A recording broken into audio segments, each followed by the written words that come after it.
Lexi Schultz. For those who are interested in giving their career in finance a boost, getting the CFA title may be the best way to go. Today we'll find out how one earns the Chartered Financial Analyst designation and the benefits of being a charter member. Here to tell us more about being a CFA, we are joined by April Lee Tan. She's the president of CFA Philippines. April is also an investment analyst. Hello, April. Thanks for coming on to the show. Thank you for inviting me. Your job sounds so highfalutin. Let's hope that we can do it for the everyday person who can understand exactly what a CFA is. Maybe you can tell us a little bit about it. Well, it's a title that you earn. Basically, you have to take 3 levels of exam, and it's related to finance. There are 10 different areas that you have to study. Basically, what you want to learn is to have the necessary skills to determine the attractiveness of an investment, and then to value it. So basically, those 10 topics will cover that. Plus, of course, we emphasize being ethical.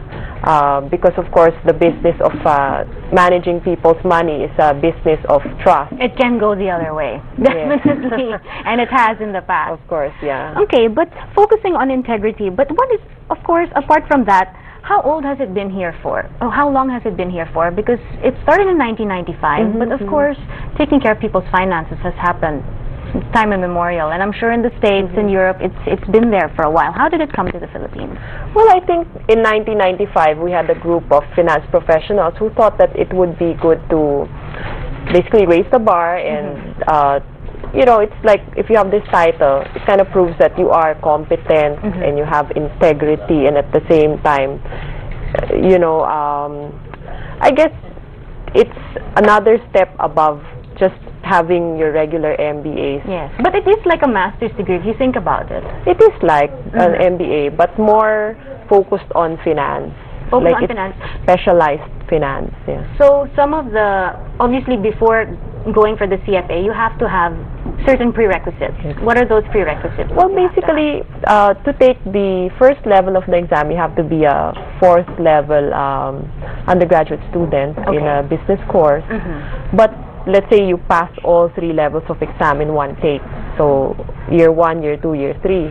You still have to have 4 years worth of relevant experience. So after you pass all 3 levels, you have to submit your application to the institute in the US, and then they'll evaluate your application. So it's not just taking about the exam. Yes, you have to have that 4 years of relevant experience. Okay. If you don't have that 4 years of relevant experience, they will not award you the charter, or you cannot use the title of CFA after your name. Okay, so let's go through the process though. Let's say I've taken a business degree, because you can, accounting, business, anything finance related. Who do I approach to take the CFA? Do I go to the CFA? Actually, you can go to the, you can email us in the society, and we can give you pointers. But actually, the I think you go to the website of the CFA Institute. Okay. Yeah, but you know, if you need to talk to somebody, at least we have an office here in the Philippines, the CFA Institute, and you can call us.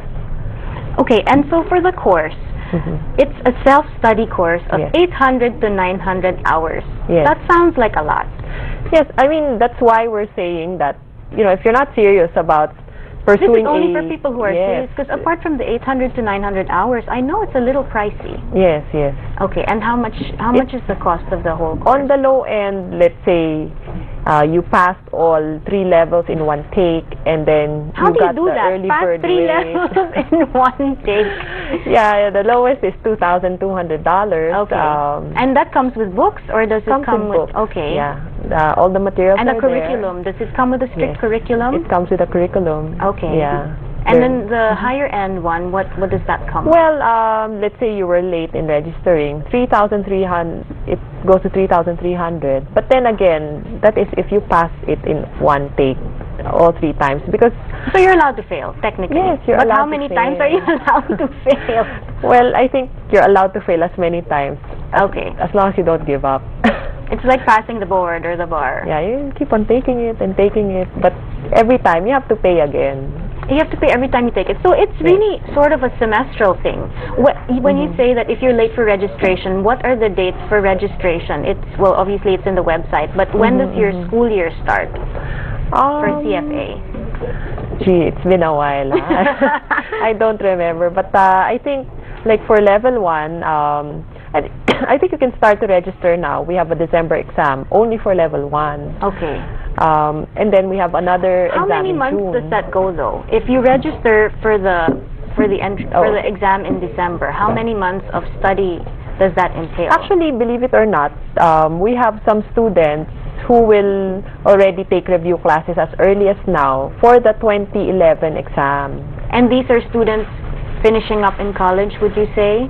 Or some of students them are working individuals? They want to see if they have the skill to, or they know enough to already pass the level 1 exam before they actually enroll for the exam. And you guys have a society in the Philippines. Yes, yes. How do people become if you pass the exam, are you an automatic member of that society? Or you have to register. You have to register, and there's a board that decides whether you're a potential candidate for this particular society. Actually, if you pass, of course, we will accept you already. But you were saying a while ago that even if you pass, you still have to have relevant work experience. No, because, okay, let's say you pass, and then you have relevant work experience. So the institute, which is the group in the U.S., will already approve your ability to use the CFA title. Okay. So essentially, you become a CFA charter holder, right? And then after that, the charter holders are encouraged to join local societies. Okay. And then we will approve your application. So it's sort of like a hierarchy of things. Yes. And what are the benefits of being part of the CFA society?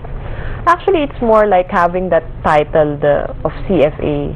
I think we shared with you that, of course, the pay would be higher. It's an automatic. If you have, obviously, CFA. Yeah, employers recognize the value of the title, and because it's been around for a long time, and I mean they're quite serious about the curriculum. Like the people in the institute, they make sure that they review the investment jobs and make the curriculum relevant to these to the jobs. Like right now, for example, when I was taking the CFA program, we did not. I won't ask you when you were taking it. But are you in touch with the students who are doing it now? Do you do mentoring? We're also in touch.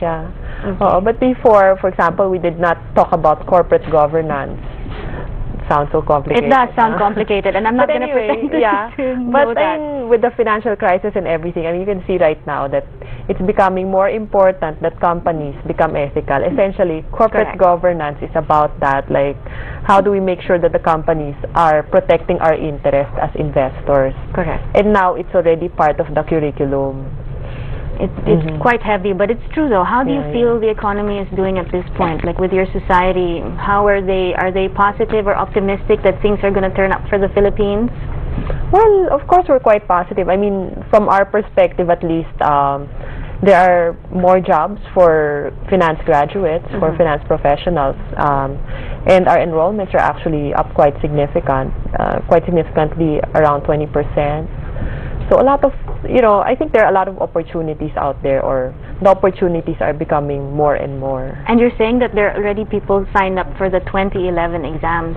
Do you have like a list of how many students exactly are on for it? Or is there, you said there's a 20% hike. Actually, we don't have the latest, but